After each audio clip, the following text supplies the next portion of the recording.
Ah, la Saint-Valentin, la journée des amoureux. C'est comme si le monde entier s'arrêtait pour contempler d'un air béat le phénomène merveilleux de l'amour. Les amoureux s'offrent des fleurs, des chocolats, se disent des mots doux. Les restaurants sont pleins à craquer de couples qui se regardent intensément dans le blanc des yeux en se lançant des « je t'aime » langoureux et en savourant la promesse d'une nuit torride où les corps s'enivreront du plaisir des sens. Sauf qu'ils sont bien gentils tous ces gens, mais vous êtes seul, vous êtes célibataire ou bien l'être aimé est loin de vous. Eh bien, courage, cet épisode est pour vous. Vous qui, pendant cette journée, n'en pouvez plus de tous ces cœurs, ce rose, cette guimauve indigeste. Ce soir, vous aussi, vous pouvez vous plonger avec volupté dans les plaisirs de la chair. Vous aussi, vous pouvez jouir de votre corps. Même seul, parce que ne dit-on pas qu'il faut aussi s'aimer soi-même ? Et vous auriez tort de vous en priver. Il n'y a rien de plus naturel, même si cet argument n'en est pas un. Parce que tout le monde s'adonne à ce genre d'exploration de soi. Même les autres animaux.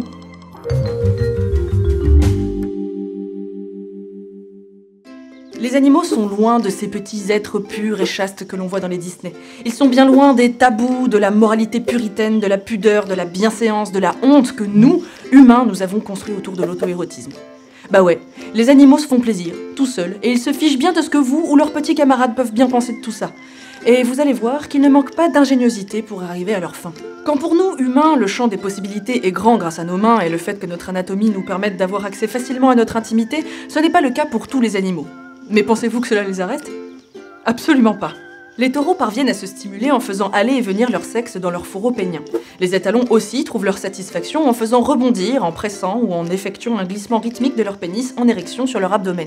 Il résulte de cette stimulation les mêmes effets physiques qu'un accouplement, à savoir un grossissement du gland et un écoulement de liquide séminal. Plus original, les rennes parviennent à se faire plaisir de manière détournée en se frottant les bois dans la végétation. Et non, c'est sûr, l'animal ne s'est pas emmêlé simplement dans les branchages, puisque cette activité a pour effet de faire éjaculer le cervidé. Je rappelle qu'il ne fait que frotter ses bois, mais on a tendance à oublier que ces majestueuses ramures sont en réalité des structures osseuses, vascularisées, qui, à certaines périodes de l'année, sont recouvertes de ce que l'on appelle le velours, qui est aussi vascularisé et innervé. Sachant cela, on comprend mieux comment il est possible que l'animal puisse retirer du plaisir à s'emmêler les bois dans la végétation. Péitazone érogène. D'autres animaux encore n'ont pas le loisir de pouvoir toucher directement leur organe sexuel, comme les dauphins. Et alors là, tout y passe, du frottage de membres virils sur les parois des aquariums ou sur le sol océanique, en passant par la bouche béante d'un poisson mort. Non, vraiment, il manque pas d'idées.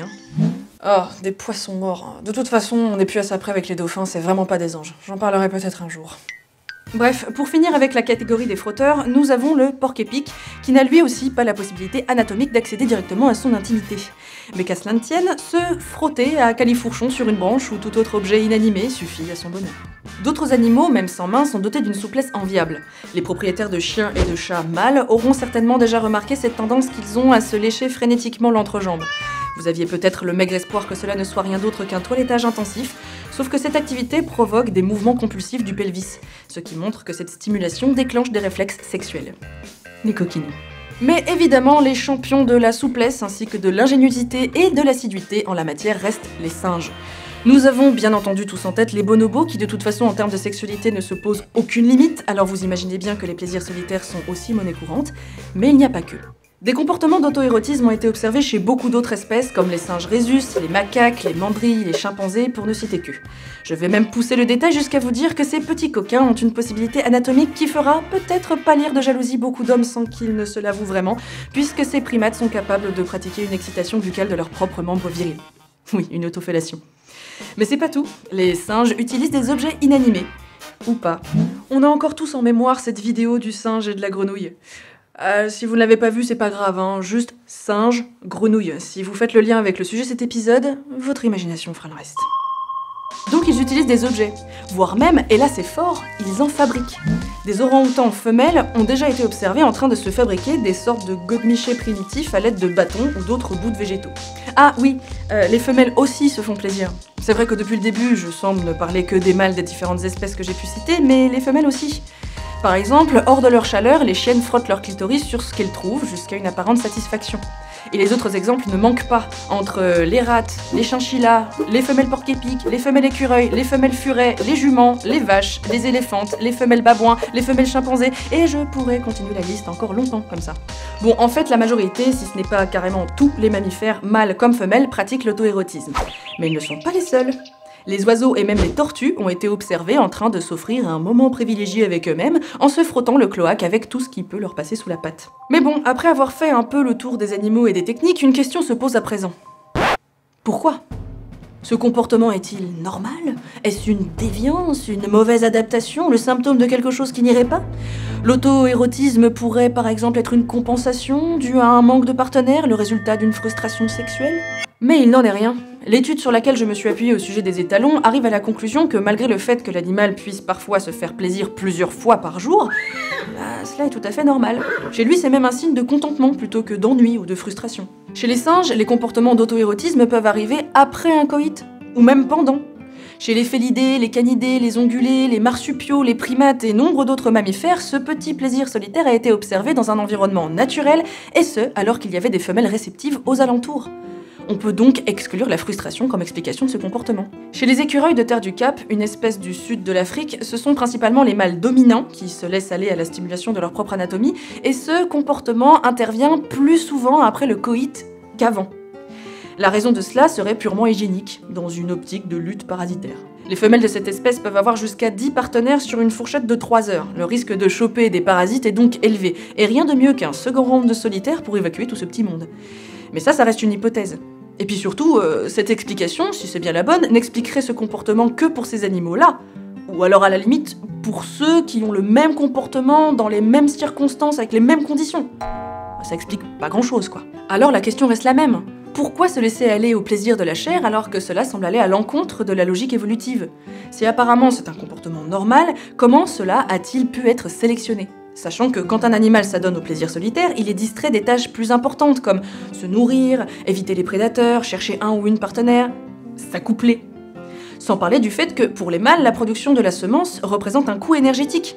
Par exemple, on estime que les macaques consacrent au quotidien entre 1 et 6% de leurs dépenses énergétiques de base à la production de l'éjaculat.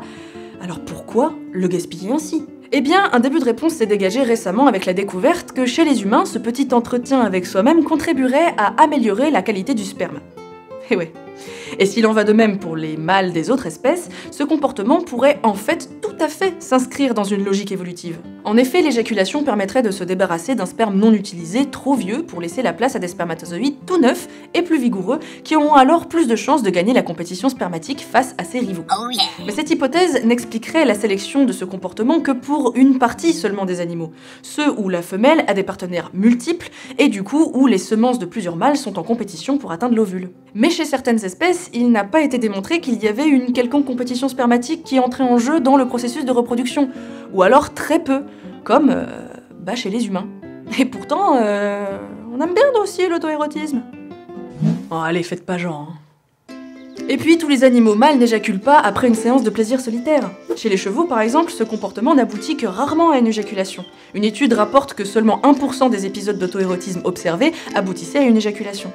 Même si les étalons peuvent s'adonner, encore une fois, à cette danse solitaire des dizaines de fois par jour. Alors du coup, y a-t-il une réponse ? Pourquoi une bonne partie du monde animal se paluche ? Oui, je sais, ils ont pas de main, mais on s'entend. Eh bien, on sait pas. On a quelques pistes pour expliquer ce comportement, pourtant si répandu, mais n'explique pas tout. Et puis on a des pistes pour les mâles, mais alors les femelles, alors là... Il semble qu'il va falloir encore attendre un peu avant d'avoir nos réponses. Oserais-je inviter ces dames et ces messieurs scientifiques à tâtonner encore un peu pour découvrir ce mystère ? Après, si ça se trouve, il y a peut-être pas d'autre explication que... ça fait du bien. Et c'est possible que ce soit juste ça. Se faire plaisir, ça fait plaisir, justement. Ça détend, ça active les circuits de récompense du cerveau. Non, c'est sympa. Mais est-ce que c'est juste ça ? La science nous apportera peut-être des réponses un jour. Il faut dire que le sujet n'a pas été des masses étudié parce qu'à l'échelle de l'histoire, cela fait très peu de temps que la science a la rigueur scientifique que l'on connaît aujourd'hui et qu'elle ne s'encombre plus d'une morale puritaine qui étouffait la société des temps jadis. Cela étant dit, en ce qui concerne le sujet d'aujourd'hui, le tabou semble encore présent, à tel point c'est que je me suis fait un petit peu violence pour écrire cet épisode et vous le présenter, j'avoue. Alors qu'on a fait que parler science, hein.